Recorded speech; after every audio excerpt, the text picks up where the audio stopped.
I was running late on my deliveries, but I couldn't resist taking one more order. The payout was just too good to pass up.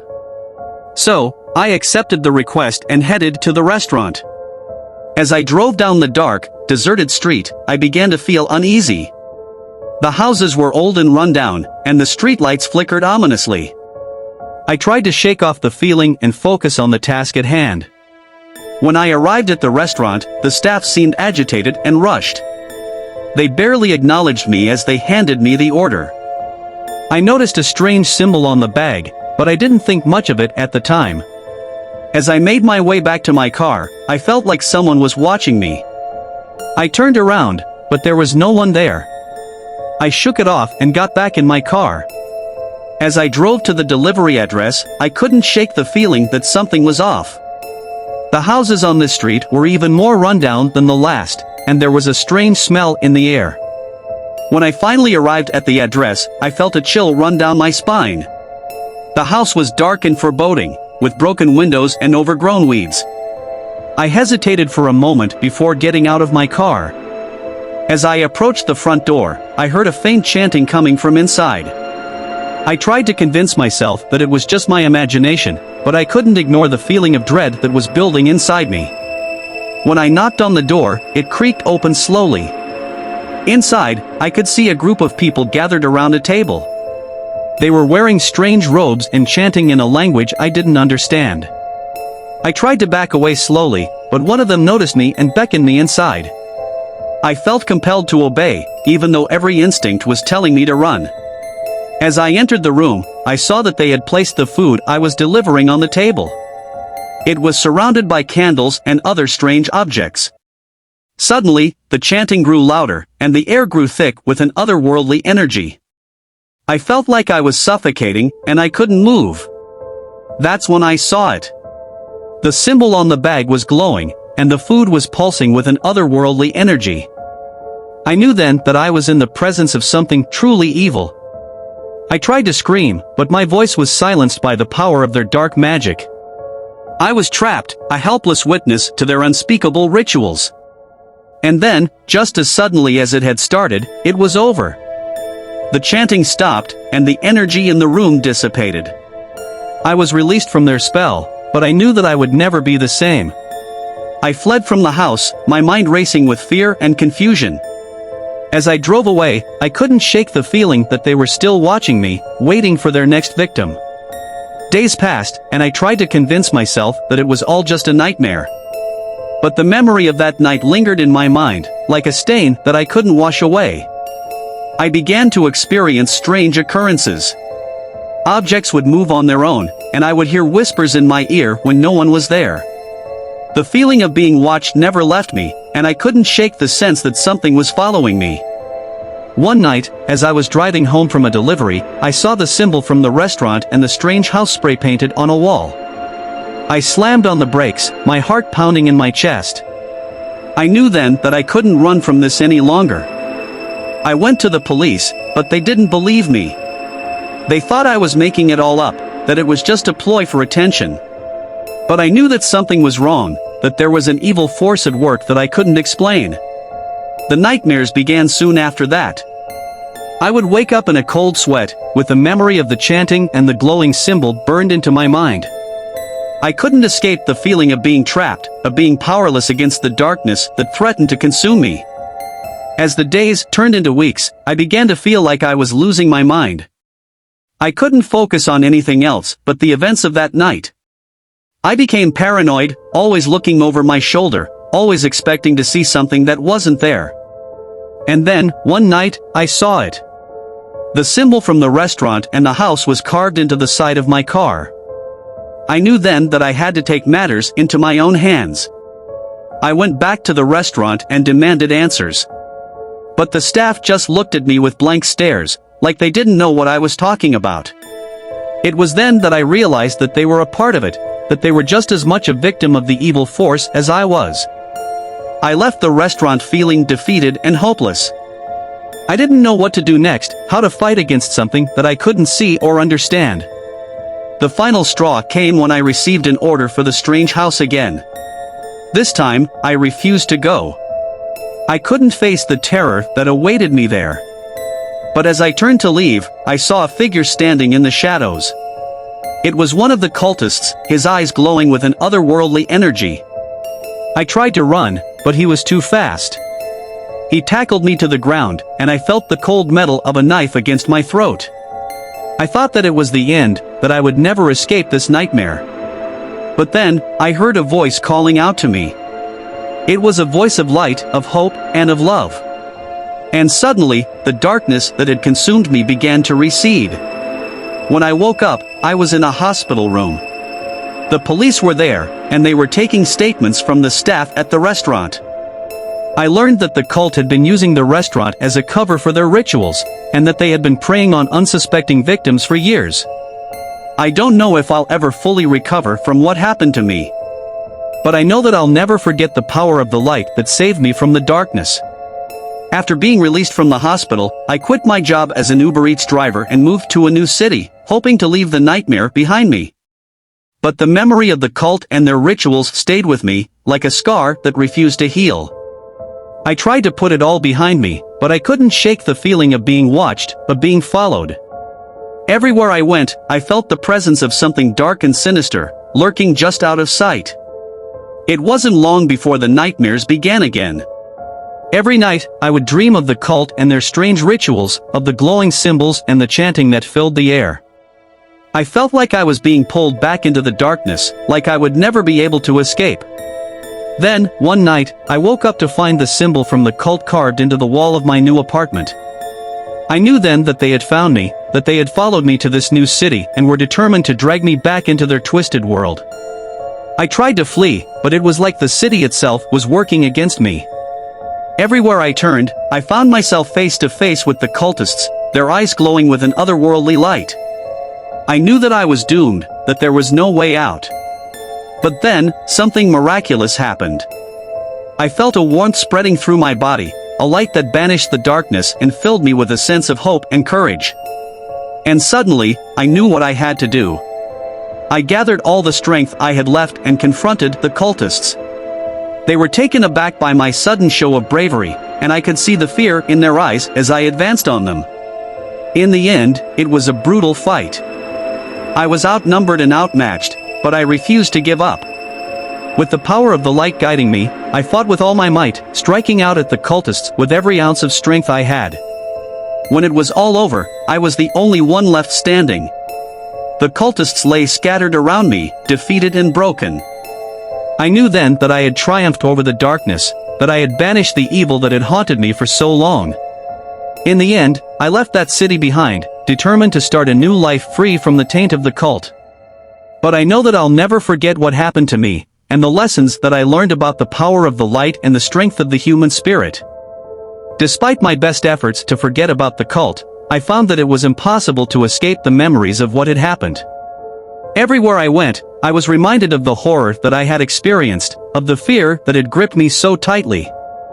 I tried to distract myself with work and other activities, but it was like the darkness was always lurking just below the surface, waiting for a chance to come back and claim me.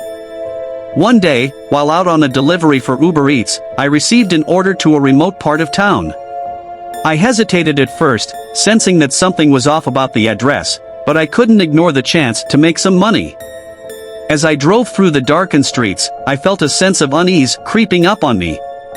It was like I was being watched, like there were eyes following me wherever I went. When I arrived at the address, I found myself facing a dilapidated old house, the windows boarded up and the roof sagging. It looked like it had been abandoned for years, and I wondered why anyone would order food to such a place. As I approached the front door, I heard a strange chanting coming from inside. It was the same language that the cultists had spoken, and I felt a chill run down my spine. Suddenly, the door swung open, and I found myself face to face with a group of hooded figures. They were the same cultists that I had fought so hard to escape, and I knew then that I was in terrible danger. Without a second thought, I turned and ran back to my car, but it was too late. They had already surrounded me, their eyes glowing with an otherworldly light. I fought with everything I had, but it was like they had some kind of supernatural power that made them nearly invincible. No matter how hard I tried, I couldn't seem to land a single blow. In the end, I was overpowered and dragged back into the house. They took me to a dark, musty basement, where I saw things that no human should ever see.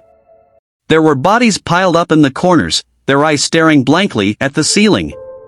The walls were covered in strange symbols and sigils, and I knew then that I was in the heart of the cult's lair. For weeks, I was held captive in that basement, subjected to unspeakable horrors that left me scarred for life. I knew then that I would never be able to escape the darkness that had claimed me, that I would be forever haunted by the memory of what had happened. In the end, I was rescued by the police, who had finally managed to track down the cult's location. But even now, years later, I can still feel the weight of that experience, the horror that threatened to swallow me whole. And I know that I'll never be the same again, that the darkness will always be a part of me, no matter how hard I try to forget. After my terrifying experience with the cult, I was never the same. I quit my job as an Uber Eats driver and tried to move on with my life, but it was like a part of me had been left behind in that dark basement. I began to experience nightmares, the kind that left me waking up in a cold sweat, gasping for air. In my dreams, I was back in the cult's lair, surrounded by their chanting and their terrible rituals. But the worst part was the sense of being watched. Everywhere I went, I felt like there were eyes on me, following my every move. It was like the cultists were still out there, waiting for a chance to claim me once again. I started to withdraw from the world, avoiding contact with anyone who might remind me of what had happened. I became a hermit, living alone in a small apartment, barely leaving my room except to buy groceries or attend therapy sessions. But even then, I couldn't escape the sense of unease that had settled over me. I started to see things, shadows that flickered at the corners of my vision, figures that vanished as soon as I turned to look at them. And then one day, I received an email from an unknown sender. It was a video attachment, with no explanation or context. I hesitated at first, knowing that it could be a trap, but something in me wanted to know what was on that video. I clicked play, and what I saw made me scream in terror. It was footage from inside the cult's lair, the same basement where I had been held captive. But it was different now, like something had changed. The walls were covered in strange, glowing runes, and the bodies that had once littered the corners were gone. In their place stood something else, something that I couldn't quite make out. And then I saw them. The cultists, their hooded forms standing in the center of the room. But they weren't alone. There were other figures there, things that defy description, that seemed to twist and writhe in impossible ways. And then one of them turned to face the camera. It was like all the air had been sucked out of my lungs. I knew that face, that hooded figure with the glowing eyes. It was one of the cultists who had dragged me into that dark basement all those years ago. And now, I knew that they were coming for me once again. I didn't know what to do. I felt like I was trapped in a nightmare that I couldn't escape from. I tried to rationalize it, to convince myself that it was just a hoax, that someone was playing a sick joke on me. But deep down, I knew that it was real. I tried to call the police, but they didn't believe me. They thought I was delusional, that I had imagined the whole thing. And maybe I had lost my grip on reality after everything that had happened. But then things started to happen around me that I couldn't explain. Objects moved on their own, doors opened and closed by themselves. I heard whispers in the dark, voices that spoke in languages that I didn't understand. And then one night, I woke up to find the cultists standing at the foot of my bed. Their eyes glowed in the darkness, and I could feel their malevolent energy radiating off of them. I tried to scream, but my voice caught in my throat. They didn't say anything, they just stood there, watching me with their eerie, otherworldly eyes. And then they were gone. I was left alone in my dark apartment, shaking and trembling with fear. I knew then that there was no escape from them, that they would always be with me, watching me, waiting for the right moment to strike. I tried to leave town, to start over somewhere new, but it didn't matter. They found me, no matter where I went. And every night, they would come for me, dragging me back to that dark basement where I was forced to witness their unspeakable rituals. I don't know how much longer I can hold on. I can feel my sanity slipping away, like sand through my fingers. I know that soon, they will claim me for their own, and there will be nothing left of me but a shell, a vessel for their dark desires. So if you ever find yourself driving for Uber Eats, be careful. You never know what kind of darkness might be waiting for you out there. And once it has its hooks in you, it will never let go. As the days went on, the cult's grip on me tightened. I could feel their presence everywhere, even when I was awake. They spoke to me in my dreams, whispering dark promises and tempting me with their power. I tried to resist, to fight back against their influence, but it was no use. They were too strong, too determined to claim me for their own. And then one night, I woke up to find myself back in the cult's lair. The walls were covered in pulsating veins, and the air was thick with the stench of decay. The cultists were there, their faces twisted into grotesque masks, and in the center of the room stood the thing that had once been human. It was a grotesque abomination, a mass of flesh and bone that writhed and twisted in unnatural ways. Its eyes glowed with a sickly green light, and its mouth hung open, revealing rows of razor-sharp teeth.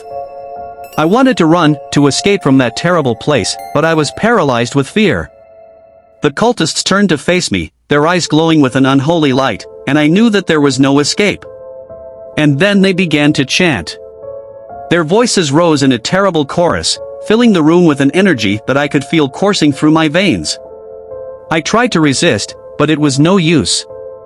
Their power was too great, and soon I was swept up in their dark dance.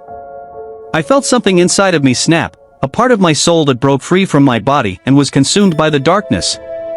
The cultists laughed, their faces twisted into cruel masks, and I knew that I was lost. When I woke up, I was back in my apartment. But I was different now, changed in ways that I couldn't understand. The darkness had claimed me, and I was its servant now. And so I wander the streets, searching for new victims to bring to the cult's lair. I am a predator now, a creature of the darkness that lurks in the shadows, waiting for its next meal. So beware, if you see me out there on the streets, driving for Uber Eats, know that I am not what I seem. I am something far more terrible, a harbinger of the darkness that waits just beyond the veil. And once it has its hooks in you, there is no escape. As I roamed the streets, I couldn't help but feel a sense of satisfaction as I brought new victims to the cult's lair. But as time went on, I began to feel a strange sense of unease. It started with small things, like feeling a presence watching me from the shadows or hearing whispers on the wind that I couldn't quite make out. But soon, those small things became more and more frequent, until they consumed me completely. I realized then that the darkness that I had willingly embraced was not the only evil lurking in the world. There were darker forces at work, things that even the cultists couldn't control. And then, one night, I found myself back in the cult's lair, but it was different this time. The walls were slick with blood, and the air was thick with the stench of death. The cultists were gone, replaced by something far more terrible. It was a creature of pure darkness, a being that radiated malevolence and hunger. Its eyes glowed with an unearthly light, and its voice echoed in my mind like 1,000 screams. "You have served me well," it said. "But now, it is time for you to pay the price." I tried to run, to escape from that terrible place, but it was no use. The creature was too powerful, and soon it had me in its grasp. And then, just as I thought it was all over, something strange happened. The creature shuddered, its form flickering like a dying flame. And then, to my horror, it split apart, revealing something even more terrible inside. It was another me, a version of myself that had been consumed by the darkness long before I ever was. And it looked at me with eyes that were both familiar and completely alien, and then it smiled. "Welcome to the darkness," it said. "You're going to fit in just fine." And then, as the creature consumed me completely, I knew that I had been fooled. I had thought that I was the one in control, but in reality, I was just another pawn in the darkness's endless game. And there was no escape, no hope of ever breaking free from its grasp.